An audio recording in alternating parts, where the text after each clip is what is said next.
నీ మనసు నీ మాట ఎందుకు వినదు? నువ్వు చెప్పినది ఎందుకు వినదు? ఎంత బలహీన స్థితిలో ఉన్నావు? ఎవరికి పనికొస్తావు నువ్వు దేశంలో?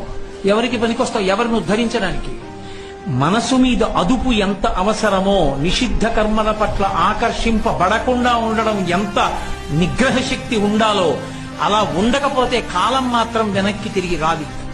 ఒకసారి పోయిందా, పోయిన కాలం పోయిందంతే, ఇక తిరిగి రాదు. రాదా అంతే, ఇంకా జీవితం అంతే, అక్కడతో అలా అలా వెళ్ళిపోవాలి తప్ప ఇంకా కొత్తగా అంతకన్నా సమున్నత శిఖరాలను నేను అధిరోహించేస్తానంటే ఇక జీవితంలో సాధ్యం కాదు. నేను చాలా తెలివైన వాడిని అంటే పక్కవాడు నవ్వుకోవడానికి పనికొస్తుందంటే అప్పుడు. కాబట్టి ఏ కాలమునందు ఏది చెయ్యాలో అది మాత్రమే చెయ్యవలసి ఉంటుంది. అది చెయ్యకపోతే ప్రమాదానికి వెళ్ళిపోతావు. నీ మనసు నీ మాట ఎందుకు వినదు? నువ్వు చెప్పినది ఎందుకు వినదు? ఎంత బలహీన స్థితిలో ఉన్నావు? ఎవరికి పనికొస్తావు నువ్వు దేశంలో? ఎవరికి పనికొస్తావు? ఎవరిని ఉద్ధరించడానికి? మనసు మీద అదుపు ఎంత అవసరమో, నిషిద్ధ కర్మల పట్ల